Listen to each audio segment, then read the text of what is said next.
This is TWiT. The initial embargo on this lifted this morning, and it is a wearable. It is the OnePlus Watch. Ooh. Which OnePlus, you know, they announced the 9 and the 9 Pro, the OnePlus 9 and the OnePlus 9 Pro weeks ago. At that same announcement, they also announced the OnePlus Watch, but they hadn't sent it out. They weren't ready to kind of like take the, go completely to the point of putting it on people's arms yet. And this morning, so basically the embargo today is basically just showing that it exists and talking a little bit about the hardware. I've been using it for a few days, but I can't really talk about the experience necessarily, but I can kind of show it off because as you can see, it's a little like it's definitely a large watch. Thickness wise though, my camera's a little far away, so it's kind of hard to hold for you guys. No, it's working. Thickness wise, it's not like a crazy thick smartwatch compared to some of them that I've had on my wrist before, but you can see just like the size of it. It's a pretty large and wide smartwatch. So 46 millimeter stainless steel casing. Oh, that's what I curved want. glass on top. It's a nice profile, I have to say, but I think it's probably going to be for certain, size wrists, essentially. It's not going to work for every wrist. 1 gig of RAM, 4 gigs of storage. 2 of those 4 gigs are accessible for things like music and stuff. You can move music onto here and then, connect a Bluetooth headphone directly to it. And so you can stream your music and leave your phone at home when you go for a run, that sort of thing.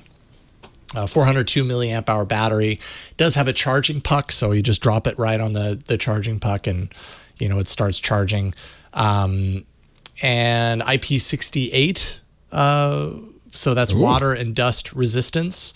So it's a pretty, this is really it seems like they're targeting this for active people. So there's more than 110 different workout types that you can support with this, different modes for tracking different types of workouts and your running pace and all that kind of stuff.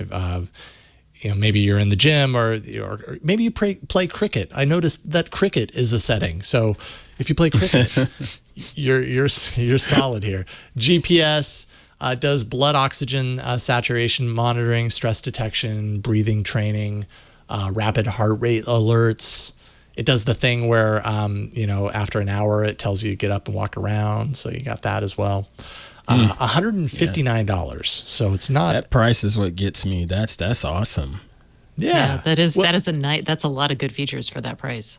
Yeah, absolutely. And, OnePlus has long been the value brand. There's a lot of people wondering if maybe that value brand identity is on the way out with their phones, because their phones keep getting more and more expensive. But definitely it seems like with the wearable at that price, $159, they offer a lot within this smartwatch. So these are available now, sir, with no Wear OS. Right. I believe they announced no Wear OS. This is running Android, but they're not officially, it's not officially running Wear OS, Google's Wear OS. Okay. Oh, I see. So it is Android OS. Oh, okay. Interesting. Yeah, absolutely. And available for purchase April 14th. So I obviously have the screen set. Oh yeah, see, I've got my music and I could stream that through to my headphones. But, and it looks snappy too. Yeah. Yeah, I gotta say it's a sharp looking design. It's not bad, and especially for $159. So I'm going to be doing a full review of this for Hands on Tech next week. Is my hope. I guess that's what we stay call tuned. A tease. More coming on this at some point next week, but you can purchase it yourself April 14th if you want to get in on it. That's exactly a week away from today. So the OnePlus Watch. There you are, $159. Not a bad price.